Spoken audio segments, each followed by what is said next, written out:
Empiezo a grabar. Muy bien, profesores, vamos a iniciar ya con nuestra sesión. ¿Tienen algo que comentar, profesores?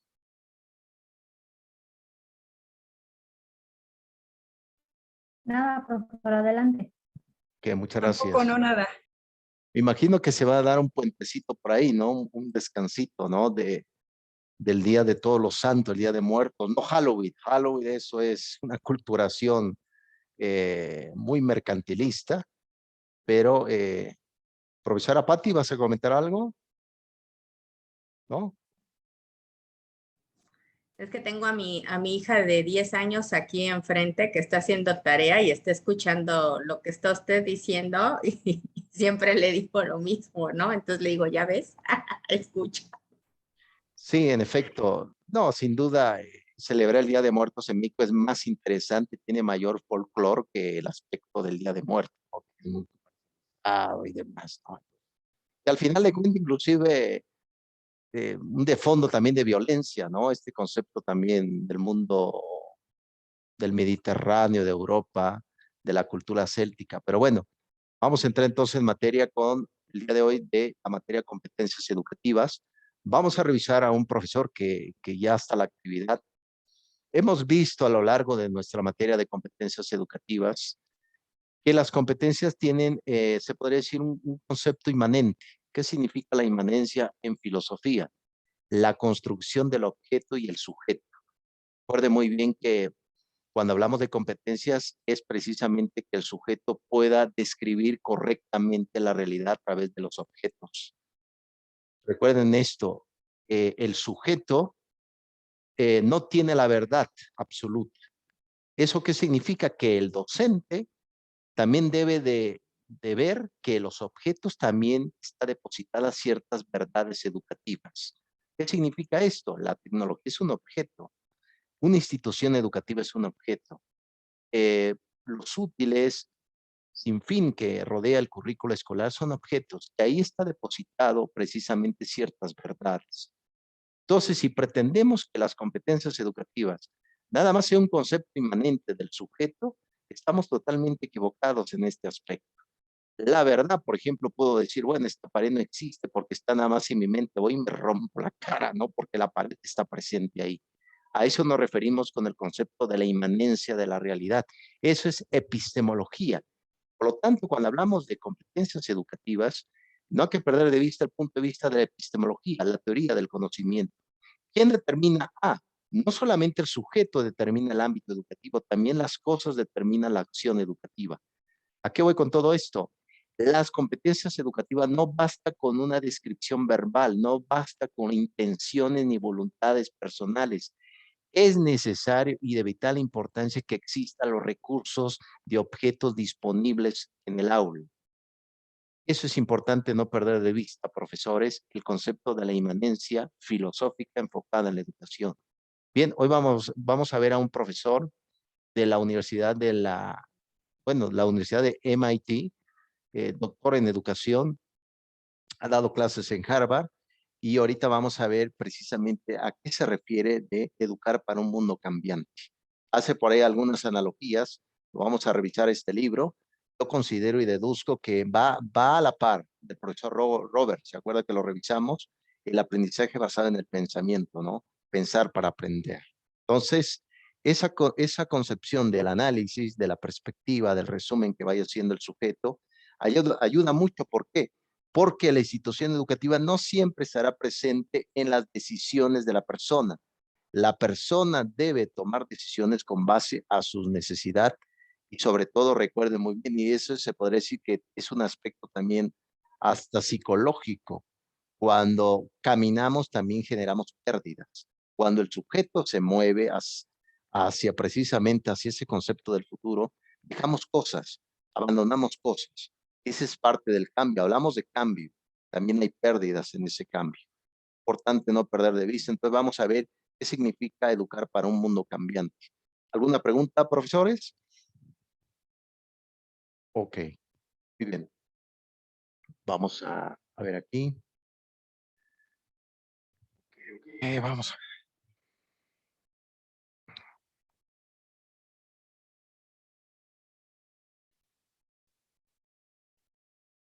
Un momento nada más, estoy tratando de encontrar mi diapositiva aquí. Ok, perfecto. Bien, sale pues. Habíamos visto anteriormente, profesores, que se puede hacer algunas críticas y podemos tener ciertos juicios analíticos, sintéticos, como comentó Aristóteles, en el aspecto de que no todo la descripción puede tener ciertas verdades. Hoy vamos a ver un poco a Popper, Karl Popper, un filósofo inglés. ¿Por qué razón? Porque va de la mano con esta concepción de cuando hablamos de competencias, no es algo nada más que sea de palabras. Debe haber los recursos necesarios, como hemos visto. Por ejemplo, si a un alumno le dices, bueno, debes hacer unos esquemas de manera electrónica. Bueno, no tengo internet, no tengo el equipo y demás. Entonces, y fíjense, el día de ayer, por ejemplo, una de mis estudiantes me estaba diciendo, profesor, vivo en la sierra, no tengo ni internet ni nada, nada más voy una sola vez, unas 2 veces a la semana al internet y nada más. ¿Qué puedo hacer con las actividades? Entonces le dije, ve organizándote, ve guardando las actividades en tu computadora y ve trabajando. ¿Tienes luz? Sí, tenemos luz aquí. Entonces, esa es la parte como el sujeto, recuerde muy bien esto, la realidad ya está construida, pero eso no significa que no cambie. Ese es precisamente lo que comentó Fernando Sabater en su libro Ética de Urgencia y las preguntas de la vida, donde precisamente el sujeto, y de hecho me recuerda muy bien al propio Vygotsky, si ustedes le echan un vistazo al libro Pensamiento y lenguaje de Vygotsky, escrito por primera vez en 1935, Vygotsky hace una comparación entre un primate y un niño. Dirá, pero profesor, ¿qué es eso? Pues sí, el primate ya está programado, como describía muy bien Vygotsky, para hacer algo. El niño no está programado para hacer algo. Precisamente eso es la libertad. La libertad es llegar a ser. Por lo tanto, el sujeto tiene la capacidad de modificar la realidad, modificar el ambiente educativo. Y eso es precisamente cuando vemos algunos aspectos de corrientes pedagógicas, podemos decir, es que profesor, ¿cómo es posible que todavía se haga dictado en la escuela? Pues el dictado es importante, déjenme decirle, por ahí la profesora Lisbeth también comentaba, el dictado imagina uno, hace análisis, describe y demás. Entonces, cuando hablamos de estos dos paradigmas dentro de la educación basada en competencia, vemos los dos conceptos, escuela clásica, escuela tradicional y la escuela nueva, donde ambas ven de forma distinta la conciencia de la persona, conciencia activa o la conciencia pasiva. Siempre en cualquier circunstancia de nuestra vida estamos aprendiendo cosas. Y ese tipo de aprendizaje a lo mejor no tenga que ver con el tema de la materia, pero es importante que se debe de abordar para ir construyendo el conocimiento. ¿No? Eso es importante no perder de vista. Anteriormente, profesora Lisbeth, por ahí habíamos hecho el debate sobre un lenguaje inclusivo, ¿no? Y hemos visto también yo diría que también, recuerde muy bien que la propia educación, al igual que la propia filosofía y otras ciencias, también andan en caminos, por ejemplo, ahorita la filosofía anda en caminos tenebrosos, ahorita la filosofía se está portando mal, anda ahorita en un barrio peligrosísimo la propia filosofía. Entre filósofos nos damos cuenta. ¿Qué razón? Porque precisamente, como les he comentado, es importante mantenernos porque cuando hablamos de incluir a todos, es en la parte de la acción, no solamente la palabra. El aula de clases tiene que recurrir a aspectos educativos. Todos. Es que soy inclusivo porque hablo de compañeros, tonterías, todo eso. Hay que hacer la acción empírica, por Dios. Eso es importante no perder de vista. Les he dicho que actualmente hay ciencias que andan en malos pasos. Ahorita la filosofía, con perdón de las damas presentes, ahorita la filosofía, y de hecho se lo dije ayer a mi esposo, ahorita la filosofía anda en un burdel. Ahorita la filosofía está en un burdel, anda en malos pasos. Entonces, ¿qué hay que hacer? Dignificar este punto. Pues muy bien, vamos a ver al profesor David, donde nos entrega este pedazo de obra. Yo anteriormente ya lo había revisado, este concepto de que es claro que las cosas han estado cambiando. Les he dicho también que no todo lo nuevo es lo mejor. Eso es importante no perderlo de vista. A veces pensamos que las cosas que vienen del futuro es lo mejor y resulta que a veces no es así. Lo mejor a veces se encuentra en el pasado. Echamos un vistazo un poco a la analogía. Por ejemplo, hay culturas que piensan de el presente hacia el pasado, ¿no? Nosotros los occidentales tenemos a pensar desde el presente hacia el futuro, ¿no? Ah, en el futuro voy a ser guapo, en el futuro seré rico, en el futuro me voy a ir como la profesora Edith de vacaciones el fin de semana, en el futuro lo voy a hacer. Entonces, siempre estoy planeando hacia ese futuro. Muy bien, entonces vamos a ver qué dice el profesor. Esa lectura usted, bueno, a lo mejor ya lo están revisando. Veo a la profesora Patti que siempre va, pero muy organizada en sus tertulias, las actividades. Muy bien, sigo jóvenes, su seriedad me causa inquietud. Muy bien, prosigo. Muy bien, sale pues, aquí en la primera premisa, la primera tesis, recuerden que la palabra tesis significa en lenguaje griego exponer. Entonces, en la primera tesis viene el concepto de esta mitología, el relato del concepto griego. Recuerden que la mitología expresa al final de cuentas cierto aprendizaje de cómo está constituida la realidad, ¿no? Realidad que muchas veces es muy difícil de describir. Pues muy bien, dentro de esta concepción griega, concepto religioso, viene este mito de Pandora, ¿no? Esta precisamente que Zeus, los dioses, prácticamente pues le dicen, y curiosamente es una mujer, no sé ustedes serán feministas o no, pero pues no todo, es decir, las mujeres aportan muchas cosas y yo diría la mayoría de los aspectos positivos de lo que somos ahora en el presente. Entonces, Pandora libera, sale todos los males de esa caja, pero al final hasta abajo está la esperanza, ¿no? Sale por último la esperanza. Pero curiosamente este profesor describe a Pandora como aspecto positivo. ¿Qué significa esto? Que Pandora llegó a hacer esto por una curiosidad. Al final de cuentas, cuando tenemos curiosidad de algo, encontramos, buscamos y sobre todo construimos. Y aquí viene también un aspecto importante que debemos de hacer mención, profesores. No todos, y hablando un juicio lógico muy aristotélico, no todos requieren de ser educados. Oye, profesor, ¿qué me está diciendo usted? Usted es morenista, ¿qué es usted? No, no, no, no. No todos requieren ser educados. ¿Por qué? Recuerden que habíamos hablado de, cuando hablaba John Dewey, del concepto de la educación, también un tipo de aprendizaje para el oficio, un tipo de aprendizaje para la vida profesional. Hay jóvenes, adultos también, que no requieren ser educados, no requieren ir a la escuela, quieren trabajar. Y eso es importante no perderlo de vista. Cuando, por ejemplo, hace 2 días yo estaba viendo, por ejemplo, el Heraldo de México y La Jornada, sacaron un interesante video donde estaban haciendo entrevistas a docentes que fueron dados de baja de la Universidad Benito Juárez, ¿no? Entonces decían, es que trabajamos durante varios meses y ahora ya no tenemos trabajo. Y uno pensaría, bueno, modificar la Constitución, el artículo 3, que que la educación debe ser obligatoria para hasta la universidad. No todos pueden ser profesionistas. ¿Quién va a hacer la actividad de maestro albañil? ¿Quién va a trabajar por ejemplo, perdón, de la parte de mecánicos, en la construcción? ¿Quién va a hacer esa actividad? Por lo tanto, es importante no perder de vista que cuando hablamos de curiosidad, no necesariamente es el aspecto educativo. Las competencias, esto es importante mencionar, tienen que salir de ese ámbito nada más universitario o académico, no es así. Toda persona que quiere llevar a cabo un trabajo, un aspecto laboral, tiene que tener ese tipo de curiosidad para seguir adelante. Por eso es importante no perder de vista, la educación no es para todos. Eso es importante porque no todos quieren ser educados, quieren trabajar.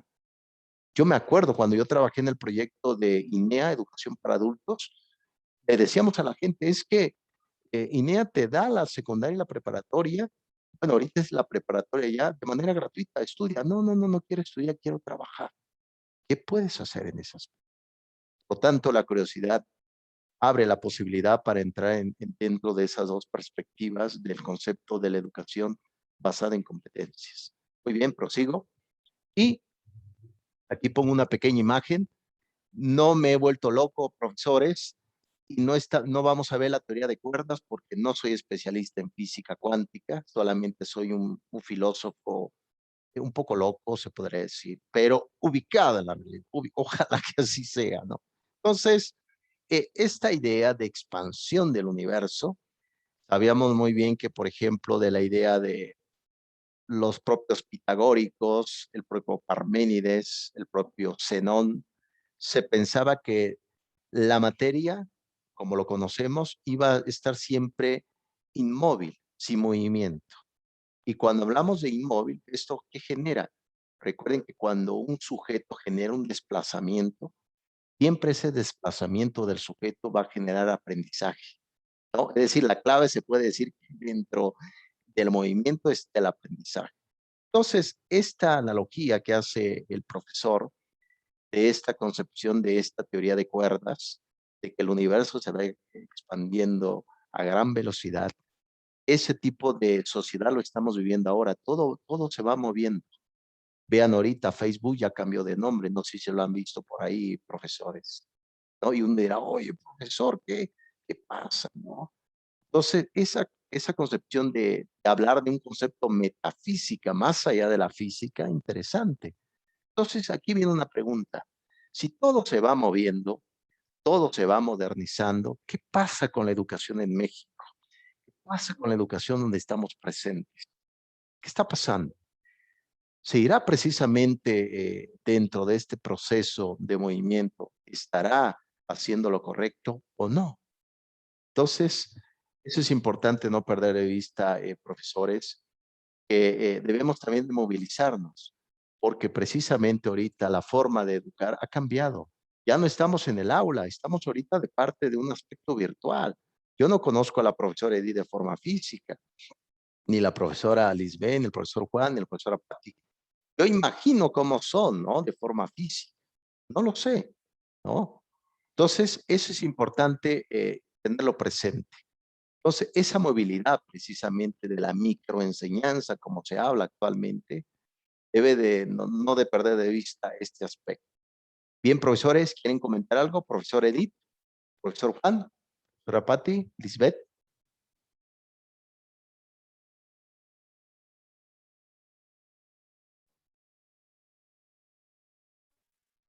Profesor. Ok, muy bien. Sale pues, vamos entonces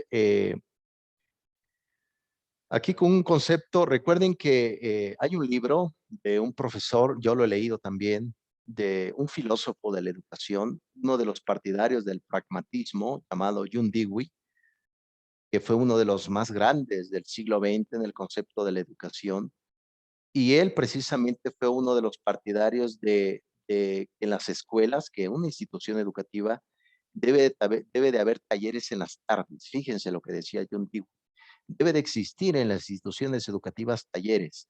¿Por qué razón? Porque decía John Dewey que todos los que entran a la escuela, no todos terminan la educación formal durante toda la vida. A lo mejor muchos quieran ir trabajando en otros aspectos. Interesante, como les platicaba anteriormente, el modelo que utiliza las escuelas maristas donde yo estudié.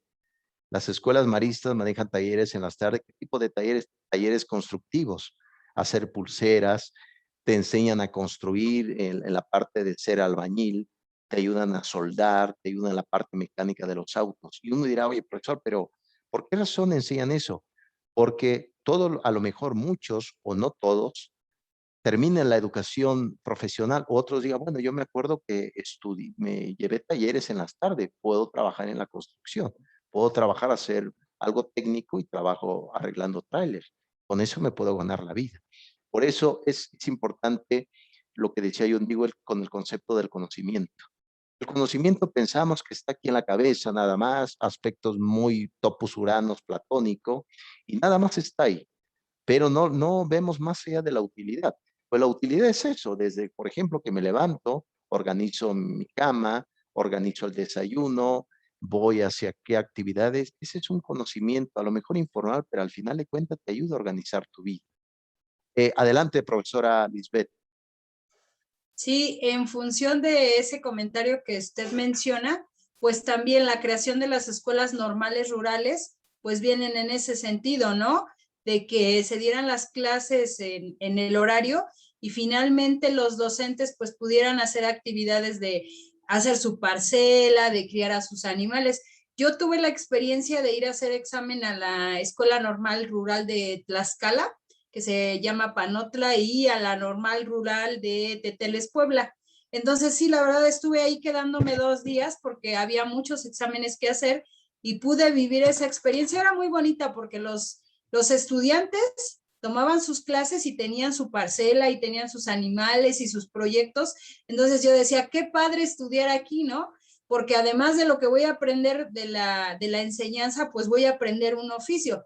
Ya no pude quedar en esas escuelas por otras cuestiones, pero sí, al principio pues esa era la formación del docente, porque como el docente era, pues era una figura sumamente importante en la comunidad en la que estaba desempeñándose, pues a raíz de eso se crearon las escuelas normales rurales con este tipo de actividades, incluso pues la escuela, la casa del maestro en los pueblos rurales, ahí donde vivía y tenía su terreno y todo. Ahora ya con el paso del tiempo pues ya ha desaparecido esta modalidad y las escuelas normales rurales pues también ya son menos cada vez y pues se ha ido politizando, ¿no? Esta situación también que se han ido quitando porque hacen paros, porque queman autos, etcétera. Pero bueno, la primera finalidad es esa y pues qué bueno, porque la formación del docente pues debe ser integral. Nada más, gracias. Interesante aspecto, profesora Lisbeth, lo comentas bien. Por ahí existe un libro del profesor Hugo Aboites. De hecho, el profesor Hugo Aboites lo hemos revisado aquí. Él es un experto en educación, también como todos, en el aspecto también de que él, en su libro La medida de una nación, realiza desde Miguel de la Madrid un análisis de cómo ha sido la evaluación y el aspecto de competencias en México. Y habla de las escuelas normales, profesora Lisbeth. De hecho, el plan precisamente que se ha tenido, y no por México, sino un plan precisamente por los grandes corporativos, es decir, cuando un país, por ejemplo, pide prestado a los bancos mundiales, el banco toma la decisión por ti porque tú precisamente le debes. Una de los, y ahí lo van a ver en el texto si lo gustan comprar, del profesor Hugo Aboite, es un análisis magistral. Han querido desaparecer las escuelas normales porque supuestamente es un foco de socialismo, supuestamente es un foco de grilla política, etcétera. Y eso precisamente no está ayudando porque la escuela está pasando del aspecto humanístico al aspecto empresarial. Es decir, ve una escuela más como una fábrica donde se vaya trayendo trabajadores y demás y no se va complementando la parte del análisis. Aquí es precisamente lo que buscamos, que el sujeto no solamente sea un profesionista, sino que aprenda otras actividades de oficio. Como les he dicho, yo sé pescar. Y usted dirá, oye, profesor, pero usted es filósofo, sí, pero a lo mejor en un momento, en un futuro, no lo sabemos, quiera yo buscar unos peces y me alimento, ¿no? Entonces, eso es precisamente lo que pasa. Lamentablemente, profesora Lisbeth, las escuelas normales no han tenido buenos presupuestos y ese es el gran pleito que han tenido y lo comenta el profesor Díaz Barriga. El pleito de las escuelas normales es que las escuelas normales dicen, espérame, quiero yo hacer mi propia planeación didáctica, quiero hacer mi propia perspectiva curricular. Lo hace todo la SEP, échenle un vistazo. La SEP organiza todo la intención de la educación pública y por qué no cada uno de los estados organiza con base a su necesidad estatal los aspectos educativos. Ese es el gran pleito ahora. Las escuelas normales le dicen a la SEP, quiero hacer mi propia planeación. No, nosotros te la enviamos ya hecha, pero no tiene nada que ver con mi realidad. Por lo tanto, ese es el gran dilema, profesora Elizabeth, con respecto a la educación en México. Interesante ese punto. Muy bien, profesores. Vamos ya terminando ya esta vertiente. La siguiente semana vamos a profundizar un poco más el profesor David. Bien, ¿alguien más quiere comentar algo o vamos a todo galope? Bien, profesores, los veo muy serios ahora. Bueno, siempre han sido serios, pero bueno, voy a proseguir. Adelante, profesora Patti. Tengo una duda. Esto que nos está poniendo en las diapositivas, ¿lo dijo John Dewey o David Perkins?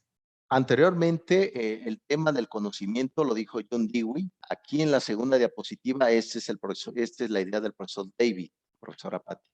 Gracias. No, qué bueno que haces esa aclaración. Sí, ya aquí ya son las ideas del libro. Educar para un mundo cambiante. Y fíjense, adelante, profesor Edith, ¿quieres comentar algo? Sí, con respecto a la primera tesis que señala el autor Perkins, Sí. que dice, más para contribuir a esta tesis, que señala que a través de las preguntas podemos hacer que el alumno se salga precisamente de esos límites que a lo mejor están en cuanto al currículum que nos marca la SEP. Incluso también podemos hacer que el alumno se maraville, que busque el conocimiento, pero no solamente a través de ese currículum dirigido, sino que se le hagan preguntas que le haga pues pensar incluso hasta qué podría pasar en otro país, qué pasa aquí en mi entorno. Ese es con respecto a la tesis. En cuanto a la situación de las inteligencias múltiples también, esta riqueza y esta variedad que ofrecen las inteligencias múltiples nos permiten tener un sinfín de gente que se desarrolla en diferentes ámbitos.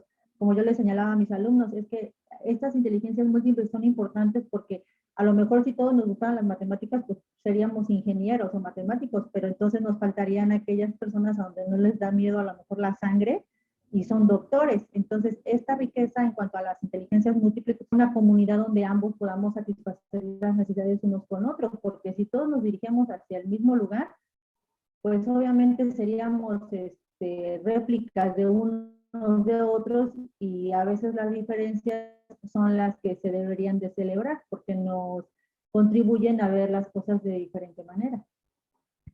Nada más, doctor. Aprecio tu punto de vista, profesor Edith, al igual que tus demás compañeros. Interesante lo que dices. Sí, considero y podemos hacer deducciones que a veces, por ejemplo, si ustedes le echan un vistazo a lo largo de nuestra formación educativa, a lo mejor muchos de nosotros, yo inclusive me incluyo, no hemos sido buenos en matemáticas, no reprobar examen en la preparatoria y no por eso vas a ser un fracasado en la vida, ¿no? A lo mejor eres bueno, tienes otras habilidades para otras cosas. Lo dices bien, profesor. Yo, por ejemplo, cada vez que veo mi propia sangre me desmayo. Imagina más si me hubieran dicho, tienes que ser médico. No, hubiera fracasado terriblemente, profesor Edith. O, es que debes de ser sociólogo, debes de ser político, debes de ser... Pues cada quien tiene precisamente, y eso es precisamente lo rico de una sociedad. Una sociedad no se debe de ver desde la diferencia, no del concepto de lo igualitario. Lo que precisamente se organiza la democracia es a través de esa propia diferencia. Pero aquí entra un punto importante, lo comentas bien, profesor Edith. Es importante no perder de vista las instituciones de una sociedad. ¿Qué tipo de instituciones? La familia, la escuela, un sistema de gobierno. Eso ayuda mucho para organizar precisamente los criterios y propósitos del individuo. Un individuo, yo no estoy de acuerdo que decía Rousseau, que debe de ser educado desde la infancia en solitario. No, un individuo tiene que estar socialmente. Y una de las competencias es precisamente eso, lo que hemos hecho, lo que hemos dicho. Poder convivir con los otros, con ese otro que a lo mejor no esté de acuerdo conmigo, pero vayamos juntos trabajando, ¿no, profesor Edith? Interesante apostillado, profesor. Muy bien. Aquí les he comentado ya para terminar el concepto de la controversia. Y este método, recuerden, este método que comenta el profesor David, el concepto de ideas controvertidas, perspectivas controvertidas, es el método sofista. Recuerden que los sofistas también nos dan una pista de cómo implementar una estrategia de competencias educativas. Los sofistas, recuerden, quiénes son: Protágoras, Gorgias, Hipias, eran sofistas del mundo griego en el siglo V antes de Cristo. Recuerden que ellos surgieron en plena guerra del Peloponeso, termina en el 404 con Esparta le gana a Grecia y se impone el régimen de los 30 tiranos en Grecia. Por lo tanto, Entran los sofistas, quien se llaman el arte de la contradicción. ¿Qué significa esto? Que a los jóvenes les enseñaban tratar de ganar discusiones a través de la mentira, a través de la discusión. Espéreme, profesor, ¿me está diciendo que debo de mentir en el aula? No necesariamente. Estaría muy bien que un docente de vez en cuando aviente ideas controvertidas y contradictorias en el aula y que el alumno diga, profesor, lo que usted está diciendo es muy contradictorio, que empiece a pensar. El aula se tiene que convertir en un aspecto siempre de crítica. Un ejemplo, si alguien dice, bueno, profesor, ¿usted está de acuerdo con la moralidad y todo? Sí, claro, el docente debe de actuar correctamente. Pero ¿qué pasa si otro día el docente diga, no, jóvenes, lo que les he dicho, todo está mal, los invito para que sean anárquicos, para que hagan lo que quieran? Y los alumnos se van a quedar así, profesor, se ha vuelto loco. Ese es el método sofista, ese es el método que utilizaron los sofistas en Grecia. De hecho, ese método yo lo utilicé en mi tesis del doctorado en educación. Armé el método sofista. ¿Puede ayudar? Claro que sí, porque el aula no necesariamente debe ser un lugar de orden, también tiene que generar mucha crítica, porque en lo social, vean, hay mucha contradicción en la sociedad. El niño, el joven deben de saber defenderse para sí mismos. Eso es importante no perder de vista, profesores ilustres. Bien, aquí el profesor David nos describe desde su punto de vista qué tipo de competencias se debe de ir generando para este tiempo cambiante. Pone un pequeño cuadro que ustedes lo van a ir revisando. Sin duda, el concepto de la empatía es un tema de vital importancia. Yo no sé qué está sintiendo la profesora Edith en este momento. Yo no sé qué siente la profesora Lisbeth o la profesora Patra, no lo sé. No lo sé y es la verdad, no lo sé. Pero puedo precisamente comprender el sufrimiento ajeno, compartir con usted la alegría, la desesperación, sin fin. Ese es el concepto precisamente de la empatía y es un tema muy filosófico. Se habla de otros conceptos de la tecnología. ¿Se acuerdan que la habíamos visto el concepto del pensamiento, de la autocomprensión? Qué importante es el docente tener una autocomprensión. ¿Por qué? Porque no siempre vamos a tener excelentes clases, profesores. Hay días que vas a decir, qué horrible clase di el día de hoy. ¿Por qué? Porque influye aspectos emocionales, sociológicos, o simplemente no tengo ganas de dar clases, ¿no? Manejo de conflictos, tanto el alumno, la familia, los propios docentes lo deben de llevar a cabo. El concepto de la ética necesario, el concepto del etos. Eh, la salud, yo creo que ahora vean, si ustedes le echan un vistazo al INEGI, la mayoría de los mexicanos en esa estadística le invirtió más en salud que en educación. Sin duda, hay que cuidarse también. El aula debe ser un aspecto también de cuidado personal, ¿no? Las artes, ¿se acuerdan que parte de esta, existe un libro que se llama Lecciones sobre Estética de un filósofo alemán llamado Hegel, que hablaba del concepto de la belleza humana. Cuando vemos a un ser humano bello en sus diferentes vertientes ontológicas, se cuida y se forja para hacer el bien. Entonces, esa es la perspectiva que nos muestra el profesor David con referente a las competencias que se deben ir abordando. Y uno pensaría, pero profesor, ¿cómo lo puedo llevar a cabo? Por ejemplo, la empatía, ¿qué puedo hacer? Puedo llevar un análisis de caso, puedo hacer juego de roles, a través de actividades en el aula pueden decir, ah, profesor, este concepto de la empatía es interesante. Un ejemplo, si usted le echan un vistazo al pedagogo de Crowley, fue el creador de la educación especial. ¿Y él qué hacía en el aula? De hecho, se los platiqué. Hacía que sus alumnos, por ejemplo, algún alumno tuviera en silla de ruedas, otro tuvieran en la cama sin moverse, otro le hiciera falta una pierna. ¿Por qué? Porque precisamente exponer una realidad hace que el sujeto se comprenda a sí mismo, viviéndolo, oliéndolo, estando ahí, ¿no? Ese es el concepto, precisamente, ¿no? El concepto de manejar los conflictos también se puede convertir en una obra de teatro en el aula, llevar un texto, trabajar y demás. Eso puede ayudar muchísimo para ese punto de vista, profesores ilustres. Bien, ¿qué les parece si tomemos un pequeño receso de 3 minutos, profesores?